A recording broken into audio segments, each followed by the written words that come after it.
Hello fellow aviators and flight enthusiasts, welcome back to my YouTube channel. In today's video, we're going to kickstart another multi-series flight operation under instrument procedure. And I'll be using real-world scenarios, including ATC communications, airport diagrams, flight plan, weather, and all the things a real-world pilot would consider before going for a flight. For the scenario of this flight, I'm flying my Cessna 172 with G1000 from San Luis Obispo to Monterey, California to join my friend on a freediving and spearfishing trip at Lover's Point. This is my first time going over to NorCal and I wanted to be prepared for the short flight. So to begin our scenario, I have my Cessna parked in the transient parking lot near the San Luis Obispo Tower the night before our flight to Monterey. And I paid the ramp fee before heading home to do some pre-flight planning. To start our flight plan, I'm going to open up the ForeFlight and type in our airports. The departure will be KSBP and our destination will be KMRY, Monterey in California. Just by putting in our departure and destination, we can see it's going to be 100 nautical mile and about an hour flight. Zooming out on the satellite view, we can see to our east is going to be the State Route 101, and there's another coastal route on our left. These are pretty good landmark value since we're running parallel with these two routes. Now we're going to open up the low IFR Enroute chart and take a close look at our options. To the west of St. Louis, we have Tango Route 261 and Tango Route 257, and a Victor 27 along the coastline. Directly above the San Luis is the Paso Robles Vortex, which we can take the Tango Route 329, or we can take the Victor route all the way to Salinas Vortex. Now that we know all the potential airways we can use for our flight, we're going to first start referencing the chart supplements and find the preferred IFR routes that might be available for our flight. So whenever I fly IFR, I always reference to the preferred IFR route. This is important because the ATC usually use the preferred IFR routes to manage the traffic flow and the use of federal airways. This is going to be your best bet for getting your flight plan approved exactly from what you filed. Now, not every departure will have a preferred IFR route. What you can do is you can still look at the preferred IFR route and see if any segment or nav aid is close enough for you to join, as that will be the most likely route you get from ATC. In our case, I didn't see any preferred IFR routes coming out of San Luis Obispo. There's one from Monterey, but it's going to Denver, which is not going to apply to us. Sometimes the preferred IFR routes might not be originating from a specific airport. It could be a metropolitan area like Portland Metropolitan, and some preferred routes going to different directions out of that metropolitan. Now, since we're in California, there's another place we can look at on the chart supplements to find any other potential routes that's already prescribed for us. We're going to go ahead and reference the Tower Enroute Control route, which we'll look at two in this case, one from NorCal and the other from SoCal. Just by looking at the graphics depicted on the NorCal Tower Enroute Control, we can see Monterey is situated to the very south of the entire TRACON. With that information alone, I'm guessing that we might not be able to use the NorCal Tower Enroute Control since we might be crossing the TRACON into a different sector and potentially be handed over to a center in between our routes. When we look closely at the description of a terminal Enroute Control, we can see the main purpose is to allow the flight planning between city pairs to remain within the same approach control environment, thus reducing traffic handoff and lessen the ATC workload. As we start going over the pages, we can see the Monterey is located on the second page. But if we look closely for all the routes under the Monterey, we can see most of them are going to Salina and then Victor 111, which is north of Monterey. Other initial waypoints coming out of Monterey, including San Jose VRDME and Shui, Santee, the GPS, DoCal, are all north of Monterey, which will definitely not going to be applicable to our flight since we're coming from south. Flipping through the rest of the NorCal Tower Enroute Control chart, I'm not able to find any other useful information. So let's move on to SoCal Tower Enroute Control chart. As you can see, Santa Barbara Airport is the northmost airport under the SoCal Tower Enroute Control. So that just tells me that the Tower Enroute Control in SoCal is going to be focused around LAX and south of Santa Barbara. But let's take a look at it anyway. So after flipping through the first couple pages with no relevant information, I found SBP on the last page. As you can see under the routes, the beginning fix is RZS, which is the San Marcos vortex, south of San Luis, opposite direction where we're flying. So that won't really help us either.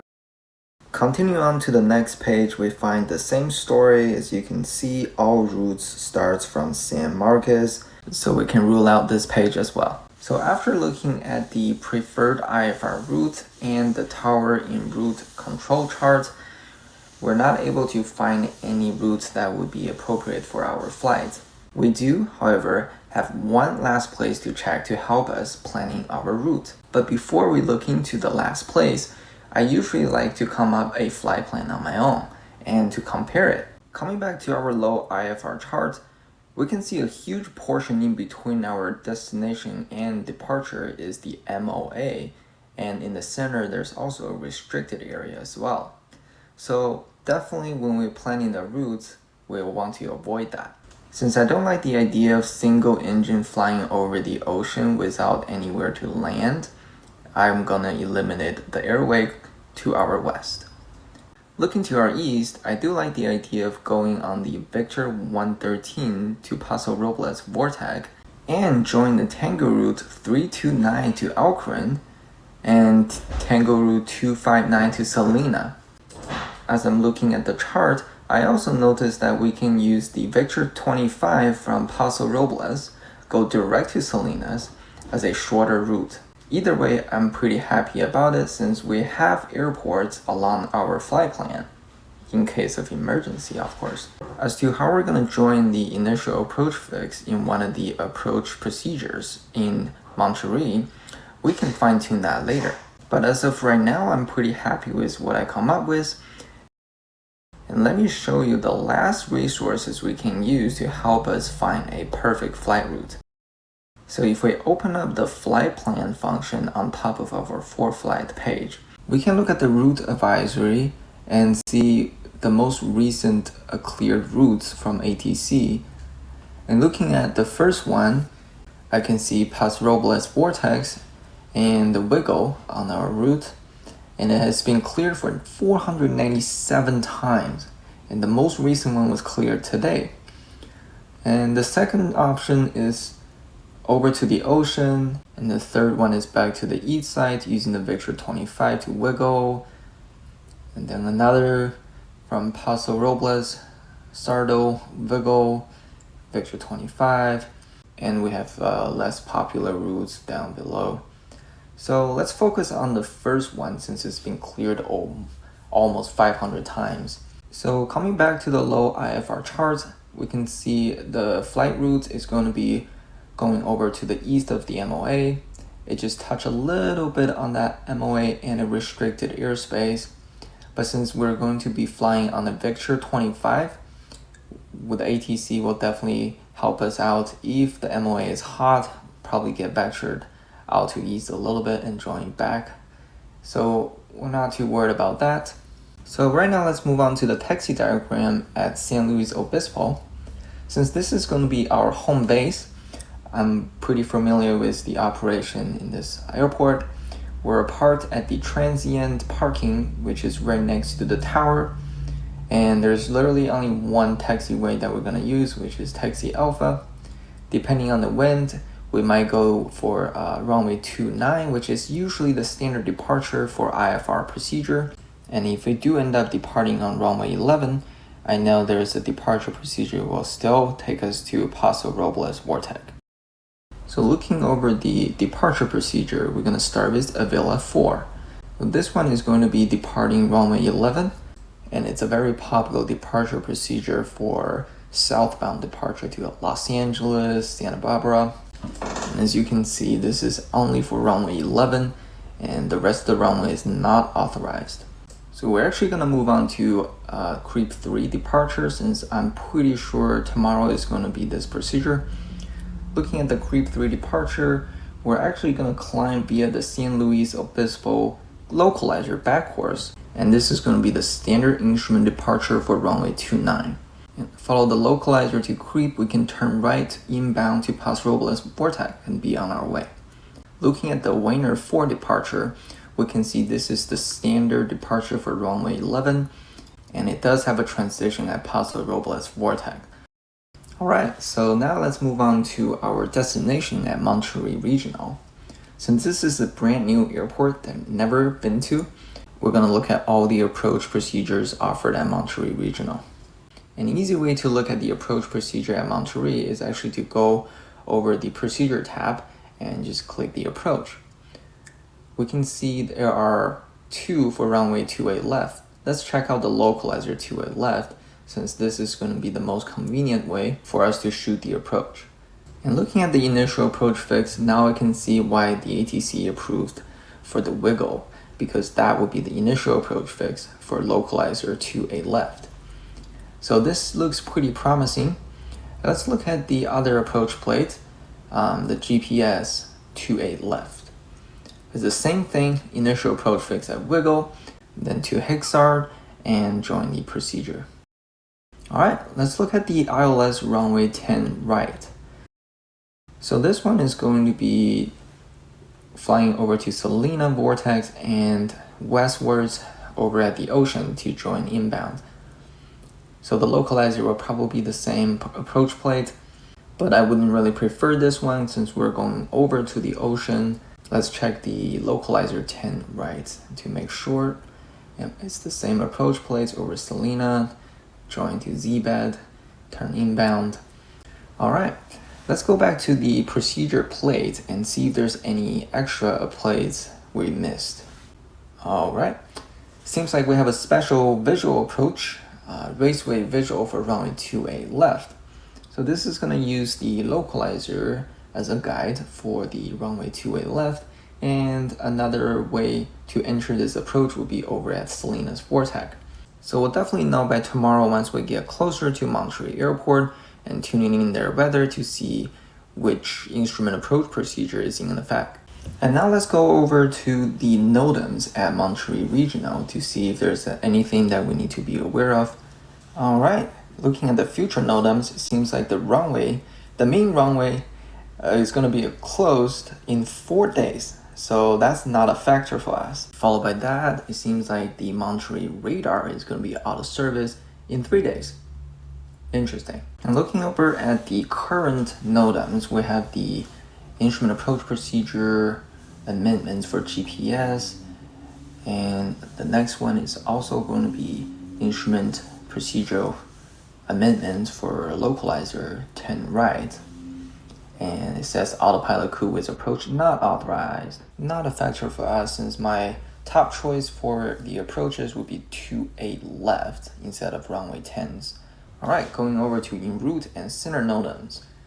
Seems like the Oakland Center has some areas where the GPS is unserviceable. And going down, there's more GPS unserviceable. So for tomorrow's flight, we're actually going to use grain needles only. So we're only going to use the ground-based nav aids, and we're only going to use GPS for situational awareness. And looking at any active center Notams, as long as there's no Paso Robles Vortex or Salina's Vortex outage, we should be good to go. Alright, let's move on to San Luis Obispo Notams. Looking at some remote communication outlet for Santa Barbara, and the self-serve field not available and not a factor. We have some instrument approach procedure amendments and some older instrument approach procedure amendment that I'm aware of. Looking under the obstacle, I do know our tower light is out, so no new information. And now we're gonna fast forward the LA Center Notams since I'm aware of all the Notams over at my home base. Alright, now we can take a look at the weather briefing. We're going to start off by looking at the surface analysis. It looks like there is a trough stretched from Sierra all the way to the Cascades. It makes sense since we have a valley, mountain ridges, which will always form a constant low pressure line on the leeward side. And forecast for 12 Zulu time tomorrow didn't really have any big movements. Still, the low pressure system along with the trough line to the east of us, and no rain, no frontal development. So let's look at the precipitation to confirm our theory. There's no rain forecasted in 12 Zulu time tomorrow morning. Let's go over to the significant weather outlook.